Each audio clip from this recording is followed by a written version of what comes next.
Welcome back to Stone and Watch Mandalorian Review. Today we're going to be doing a review of Chapter 8 Redemption, the new episode of The Mandalorian that dropped on Disney Plus last Friday.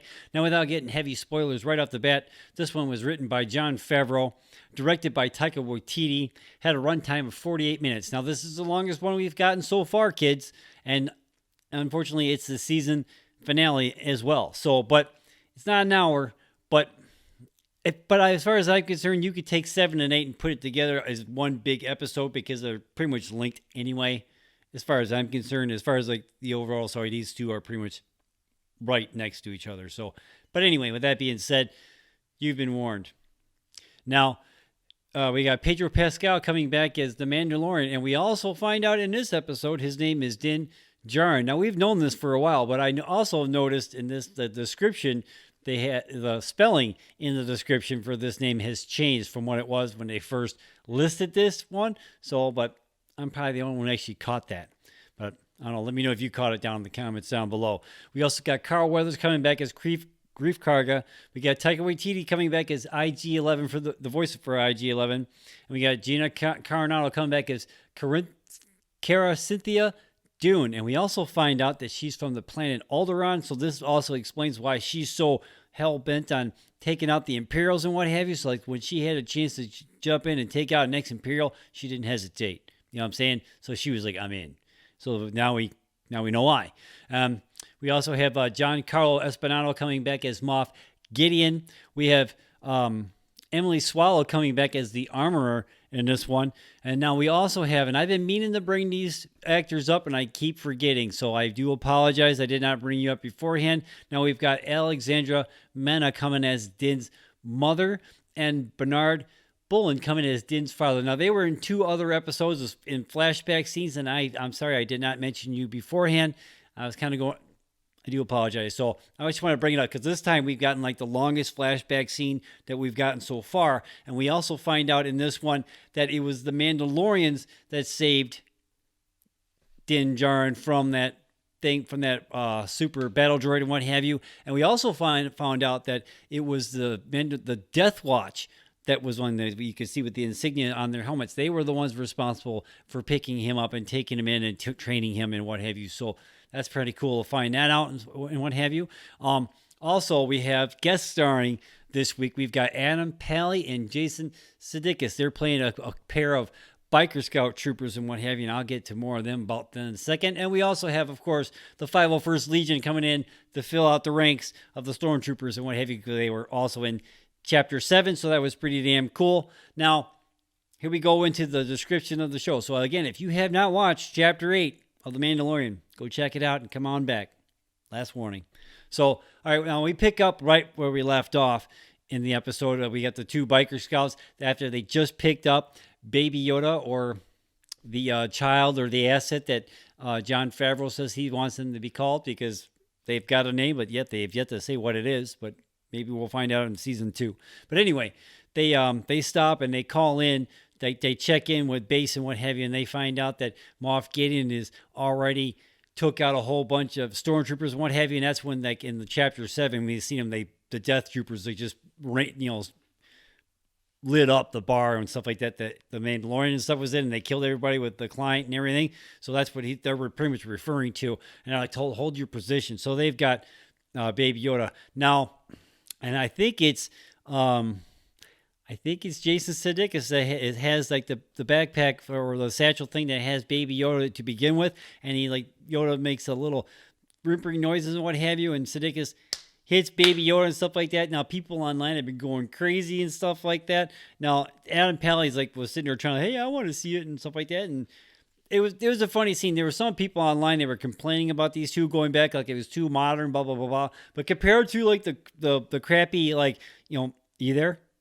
Well, I'll wait. Like the joke from like the beginning of Last Jedi, this was a lot funnier than that. So I don't know what people were even bother complaining. This was hilarious. I mean, it was hilarious. And then like Pally, he's sitting there poking Baby Yoda, and then Baby Yoda finally bites his finger and what have you, and then he punches him and what have you. And then right after that, IG-11 shows up and pretty much he wrecks shop. He pretty much takes him out in short order, which I was pretty damn cool to watch and what have you. And then it shows that he still has that bounty hunter type like, man, at least as far as that goes, that he was protecting the baby, but he was like, pretty much like that. That was like the bounty hunter like type thing, but that was pretty cool to watch. So after which he hops on the speeder bike and grabs the child and he heads into town towards the Mandalorian and where Cara Dune and all them are at, and they're still pinned down.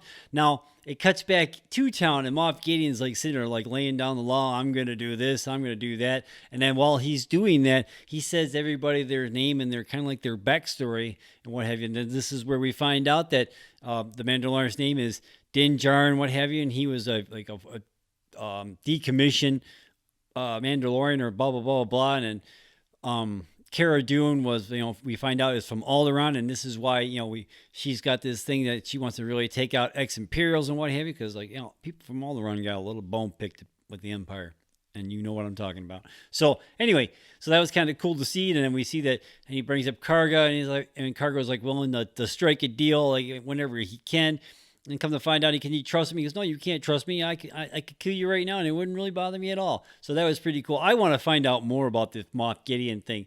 Guy big time, and it seems like the Mandalorian has a lot of experience with this guy, so hopefully in season 2 we're going to find out a lot more their backstory and what have you. So that was pretty damn cool. Now as Moff Gideon is like giving us like a backstory of all the characters that are stuck inside the bar, they're setting up an E-Web blaster cannon set type deal thing. Now we've seen this before, like in Empire Strikes Back, and we've seen this also like in Battlefront 1 and 2, right? All the Battlefront games, you see this weapon and what have you. So this is nothing really new to Star Wars, but it was pretty cool to see them actually use this in this show. And now as he's sitting there describing this weapon, he goes, and Cara Dune would know about it because she was seeing that some of her fellow soldiers were taken out by this thing as they were dropping into the battle zone. So you can see that was kind of bugging her and what have you.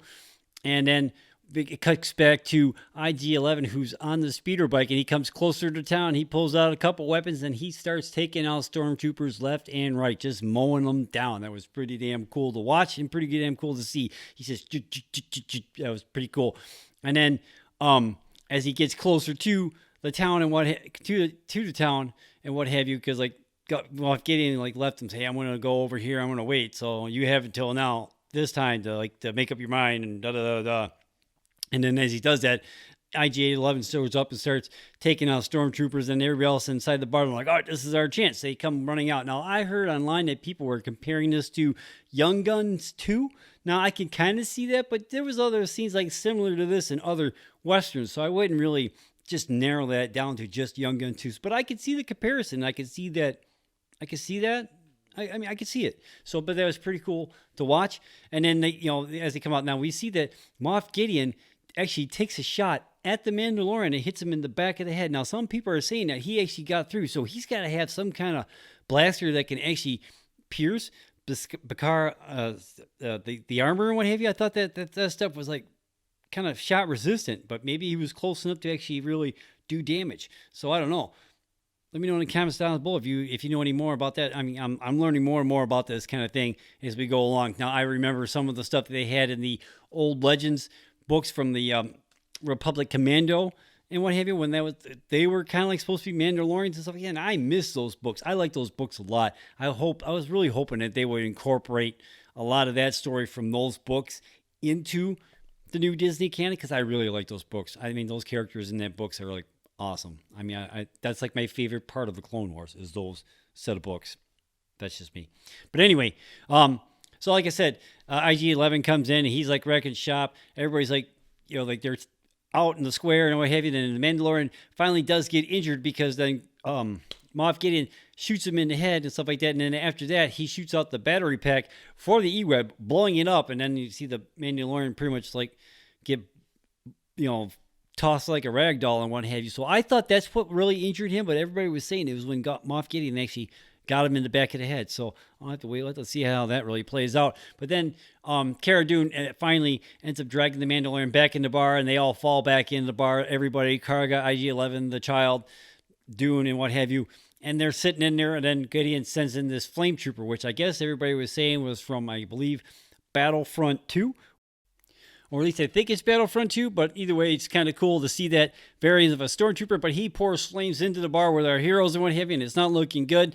He goes around to the door, he steps in, he starts shooting more flames. Baby Yoda steps up and starts using the Force again and pushes the flames back at the flamethrower trooper and what have you, killing him, like blowing him up, and everybody is just pretty much amazed by what is happening. It kind of reminds me of that one scene in Rebels and what have you with Kanan.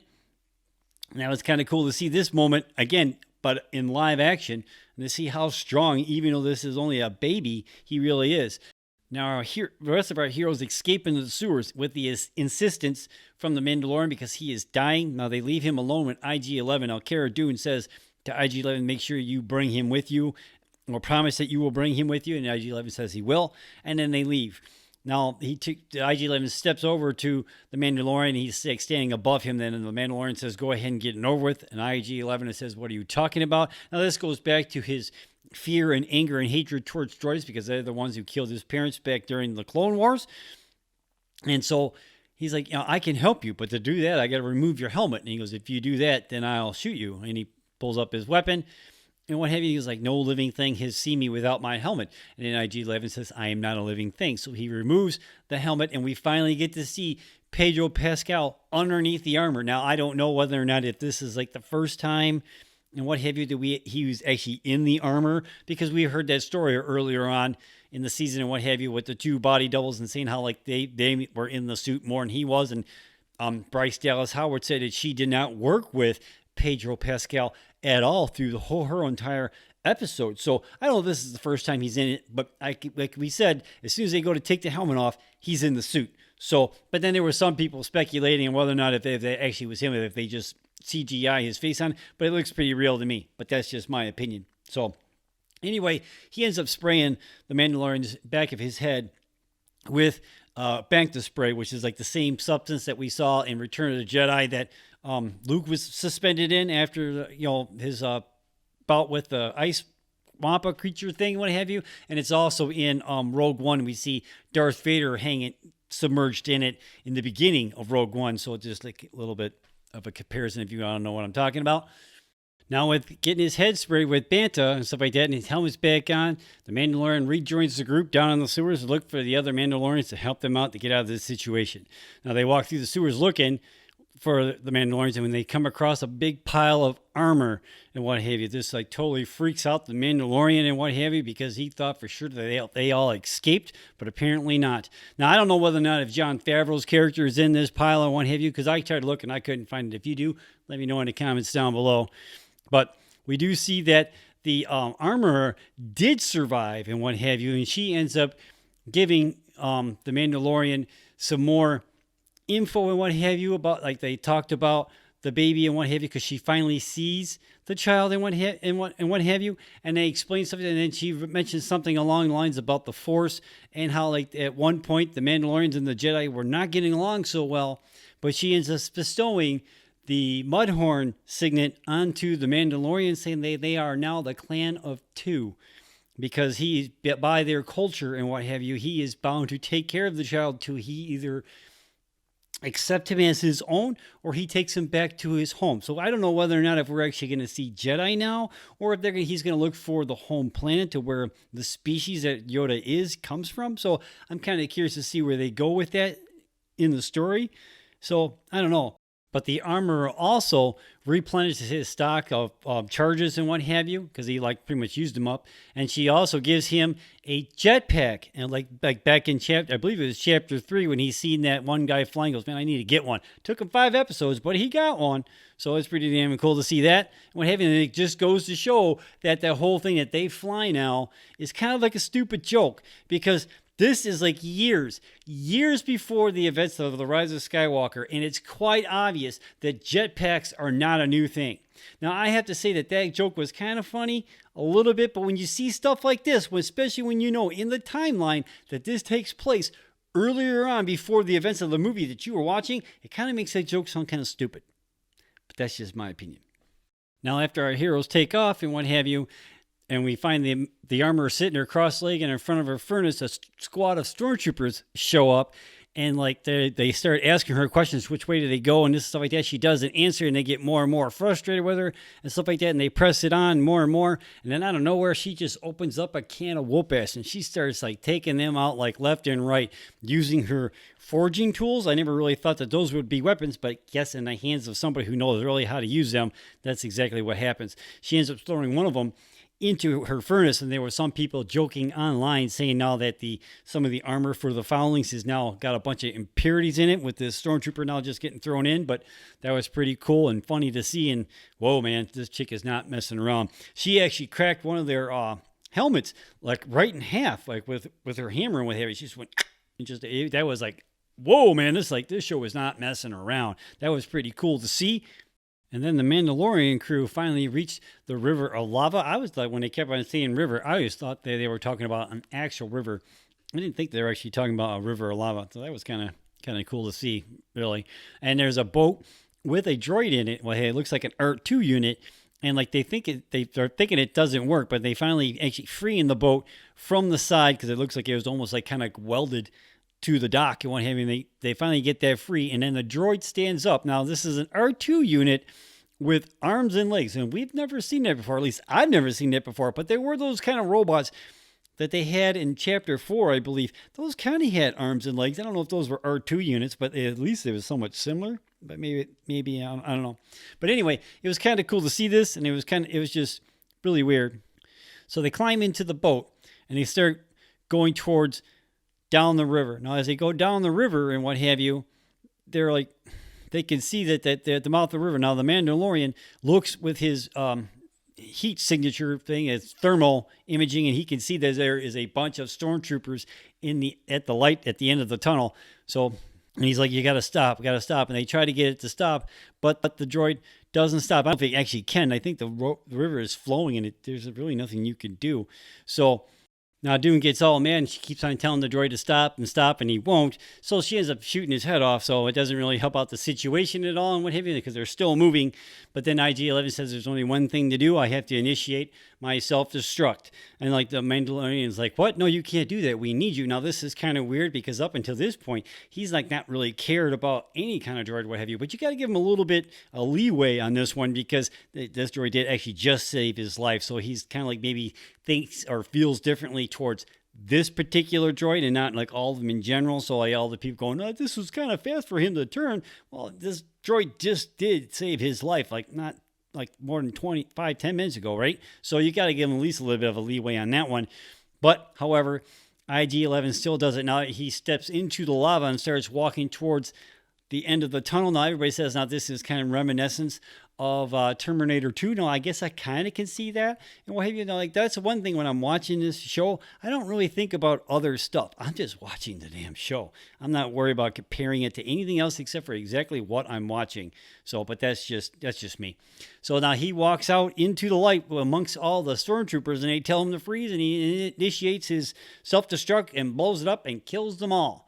Then, as our heroes come to the mouth of out of the river and everything all clear, they climb out. But then Moff Gideon and his TIE fighter come out of nowhere and start doing strafing runs. Now, the Mandalorian immediately takes off with his jetpack and goes after Moff Gideon. He fires off his grappling hook thing and grabs a hold of the TIE fighter, and he pulls himself in, and he goes back. He goes to put on a couple of charges, and he loses at least like one or two of them. One having it blows up, but he finally gets one on, and he lets go, and he blows up at least part of the TIE fighter, causing Moff Gideon to crash. Now, we think that maybe this is possibly the end of Moff Gideon, but we're not really too sure. But then it cuts back to the Mandalorian, who's now talking to Greef, Karga, and everybody, and what have you. And he's like, well, now you can join back the guild. Everything's all fine now.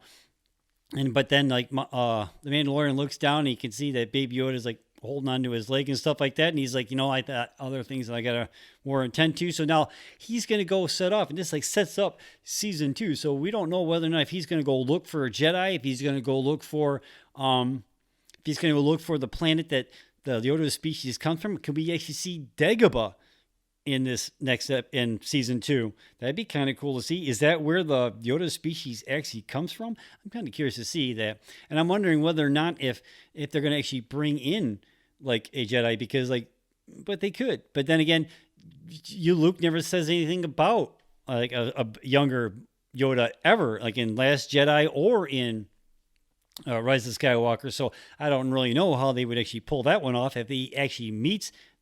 They actually meet, so I'm not really sure about that one. So I'd be kind of curious to see. So, what you think they should have Luke in season 2? Or do you think that we should have some kind of other Jedi, maybe Ahsoka and stuff like that? I know there were some people online saying that, giving Filoni all hell about liking Ahsoka, but that is his character. He did create her. Now, she is one of the popular characters. She didn't start off that way, but she is now. And it'd be kind of cool. Actually, I think cool to see her in live action. I don't know if they can actually pull it off all that well, but I'd be curious to see that happen. I really would.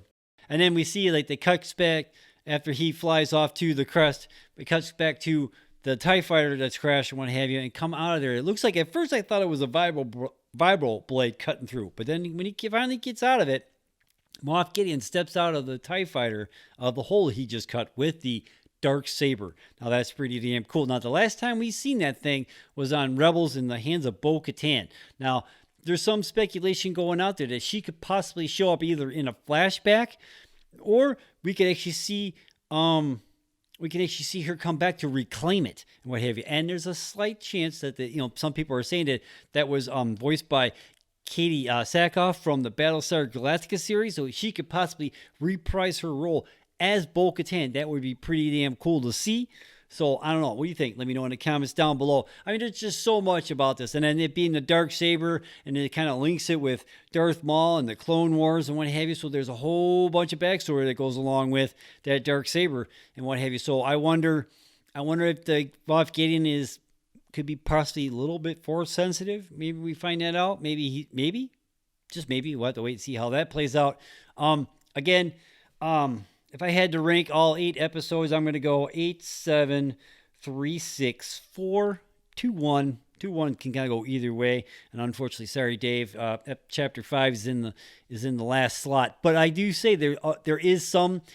I think there are some story elements still in 5 that people just didn't really catch or really pay much attention to. Again, the stormtroopers' heads on pikes, the fact that Jabba's not there anymore, and there's no longer any really bounty hunter work there anymore because of that. So that was kind of interesting. Granted, the kid was kind of not all that great acting, what have you, but that was kind of cool to find out and see that Mos Eisley was not as busy as it once was, like compared to in episode 4, A New Hope and what have you. So that's just me. Overall, I love this series. I love it a lot. Unfortunately, this is like going to be the last Mandalorian review video until we found out last week from Jon Favreau. He tweeted out that season 2 was kind of like wrapping up filming, and he tweeted out like a picture of a Gamorrean and what have you. So everybody's like speculating we're going to get like another character, kind of like we did with Nick Nolte's character, but he said it'll be a Gamorrean, which it could be possible. Now, there is that one Gamorrean character that was in the Star Wars X Rogue Squadron books and what have you, so it'd be kind of cool if they actually make it that character. So, I can't remember how to say his name. It's like Berg or something like that. So, that'd be kind of cool if they actually bring that guy in. That'd be really cool.